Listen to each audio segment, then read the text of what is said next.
Vous aurez probablement remarqué ici l'icône à la droite de Spotlight qui est l'icône des notifications. Les notifications sont un système équivalent à celui de iOS qui va vous afficher un petit message suivant différents critères, à savoir un nouveau mail, un nouveau tweet, une mention, un fichier envoyé par AirDrop ou ce genre de choses. Notification dispose de ses propres réglages dans les préférences système, donc si j'affiche la totalité, notification est ici. Vous avez donc différentes options. La première chose, le bouton partager Twitter. Notification dispose d'un système permettant de tweeter, en sachant qu'il n'y a pas de client Twitter à proprement parler, il s'agit simplement d'un système d'envoi rapide et de notification comme quoi vous avez des réponses. Il faudra installer tout de même un client Twitter pour pouvoir suivre la timeline et lire les différents messages. On affiche et on masque directement grâce à l'icône dans la barre de menu. Il est également possible d'utiliser une gesture qui est détaillée dans les options du trackpad. Dans les gestes supplémentaires, vous avez ici centre de notification qui montre bien qu'il faut utiliser un swipe avec 2 doigts en partant de l'extérieur du trackpad. Ceci marche avec le trackpad intégré ou le trackpad externe de chez Apple. Il est également possible de lui attribuer un raccourci clavier et on va pour cela dans raccourci clavier afficher le centre. Donc dans mission contrôle, on clique sur afficher le centre de notification et vous pouvez ici déterminer un raccourci clavier de votre choix. Par défaut, seules certaines applications Apple disposent de la possibilité d'envoyer des notifications. C'est notamment le cas de FaceTime, de calendrier, de Game Center, Mail, Messages, Rappel, Safari et Twitter. Et d'autres applications vont pouvoir implémenter cette fonctionnalité progressivement. Les notifications se règlent une par une. Si par exemple je vais dans calendrier, je peux choisir soit une alerte, soit une bannière, soit simplement qu'il n'y ait pas du tout de notification.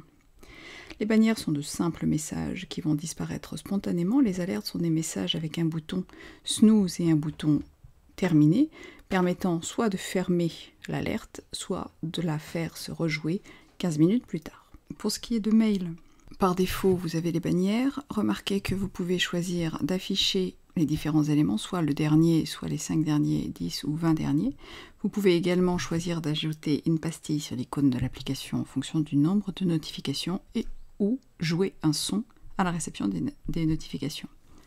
Donc, je vais envoyer un mail. Voici un exemple là de bannière. Elle va disparaître de façon automatique. Je peux la visionner en ouvrant le centre de notification. J'ai ici une notification pour le nouvel événement créé dans le calendrier et j'ai le mail que je viens d'envoyer. Si je change le type et que je mets alerte, j'ai désormais une alerte. Cette alerte joue un son et vous voyez que si je clique dessus, je vais ouvrir directement mail. Une icône apparaît sur l'icône de mail bien sûr et j'ai ici possibilité d'ouvrir le mail ou de fermer simplement la notification sans afficher le mail. Si l'on clique sur fermer, on a un petit effet pouf qui signe la disparition de la notification.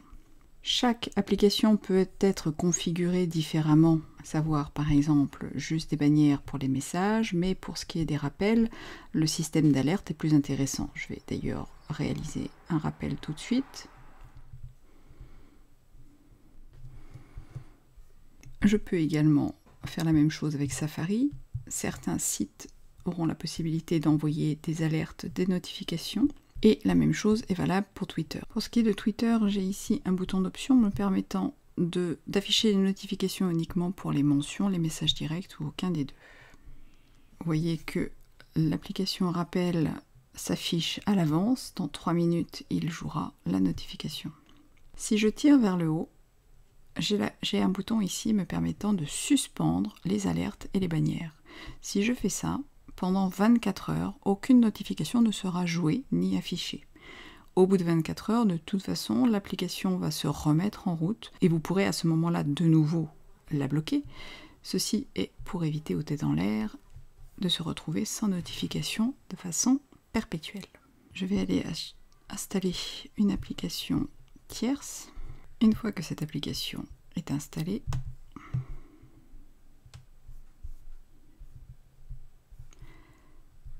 elle apparaît dans le centre de notification et je peux ici également configurer des bannières ou des alertes. Donc chaque application ayant intégré le système de notification pourra se voir ici appliquer les réglages de votre souhait. Voici ma notification de rappel. Donc ici j'ai possibilité de la fermer ou bien de reconduire le rappel pour les 15 prochaines minutes. Il n'y a par contre pas de possibilité de déterminer l'intervalle entre deux rappels, il sera forcément de 15 minutes. Outre le bouton pour masquer les notifications, vous pouvez également utiliser la touche option et cliquer sur l'icône qui devient grisée. Si vous ouvrez, vous voyez que vous avez désactivé l'affichage. Si je rappuie sur Alt et que je reclique sur l'icône, je réactive les notifications.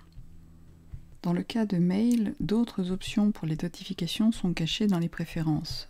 En effet, si vous vous rendez dans la rubrique générale, vous avez ici une notification de nouveaux messages. Vous pouvez alors déterminer d'avoir une notification pour tous les messages qui arrivent dans la boîte de réception ou bien pour les VIP. Nous verrons dans la rubrique mail à quoi ça correspond.